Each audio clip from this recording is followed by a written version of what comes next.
Yes, we had another NXT in your house. This felt really, really skippable, which is horrible to say because I enjoy NXT, but this is Black and Gold was must see. Random Technicolor is needs to rebuild a lot. So let's go through our opening contest. I'll say I do not care for Tony D'Angelo and his group of dimes and two stacks or whatever their names are against Legato. Legato super over. I'm like, oh, those three are so incredible in the ring. And I was like, do they have Tony D lose knowing that his group just started, or do they flush Legato down to then run this for more very skippable segments on NXT?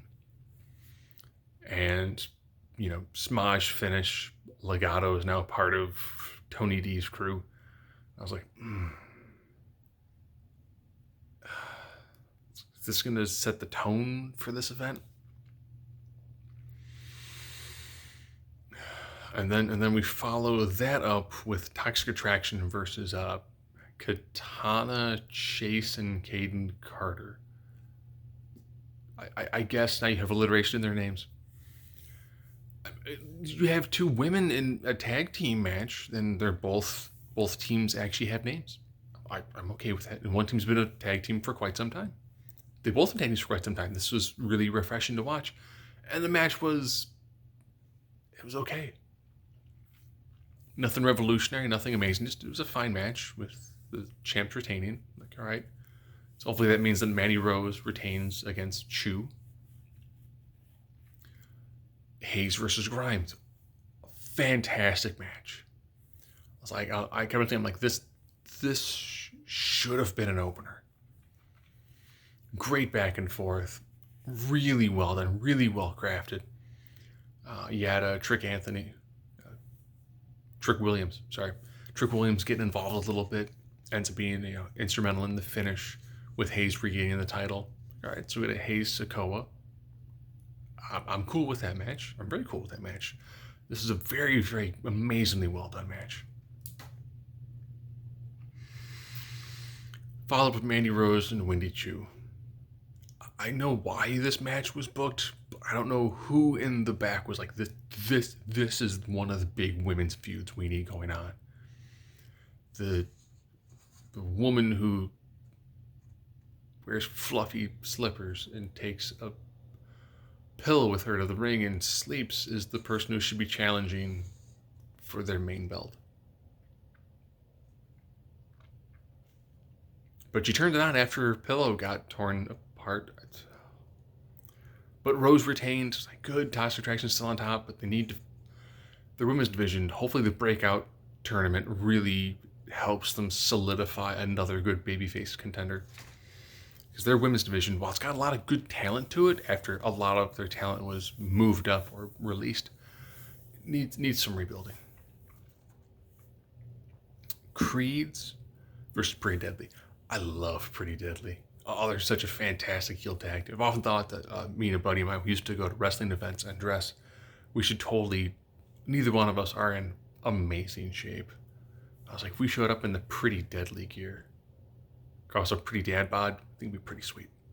Yeah, I dig that they have that old school, like 80s, 90s heel tag team where it's, they get beat up relentlessly by the team they're against, but then the team makes one small mistake and then they just, it's a heel cheat, do whatever they can to maintain it.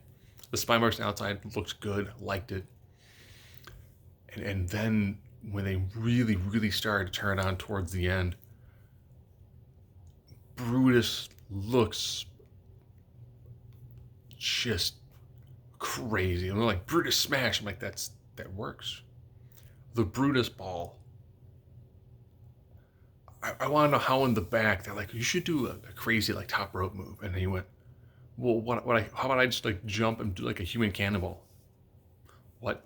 And that's what I'm doing. They went, oh, how does he land and not break his ankle? And how does the guy take the bump? But then Julius Creed, oh man, that guy a little more seasoning, and that can be that is your like next Kurt Angle type. Great stamina, great in-ring ability, sells incredibly well. And one of the things that and of course he finishes this with with a very, very well done like shooting star press, and it was a solid shooting star press. I'm like, that was good. You know, his knees, his legs hit a little before the rest of his body, and that's, you know, you'll train that out. New tag champs, crowd was ecstatic. I was like, good, they're still in Diamond Mine, which is slowly becoming like a partial heel faction with 3 of them be baby faces, 2 of them kind of turning heel. You know, I'm excited to see where they go with that one. And then we end with Breakker and Gacy. I dig Gacy's character up until the point where they gave him druids. He doesn't need druids. But I guess when they got rid of Harlan, they needed to do something. He needed additional heavies. Because he's a mastermind. He shouldn't be the guy that, you know, is doing all the fighting himself. This feud has done nothing for Breakker. This is really, really just damaged Breakker.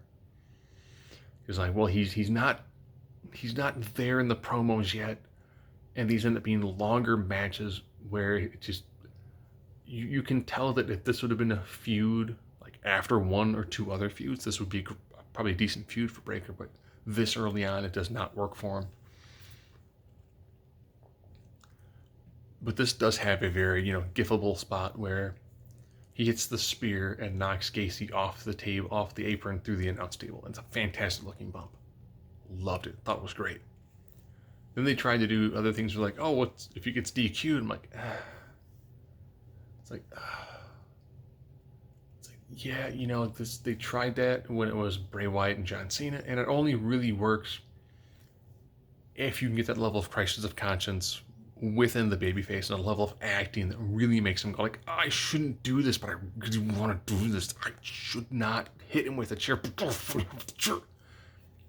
And Breaker's just not there yet.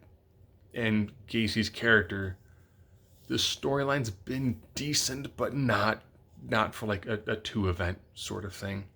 And Braun retained. Okay, you've got time. Start working on things that are going to actually get everyone involved over, with the exception of like Grimes, Hayes, and, you know, the tag division.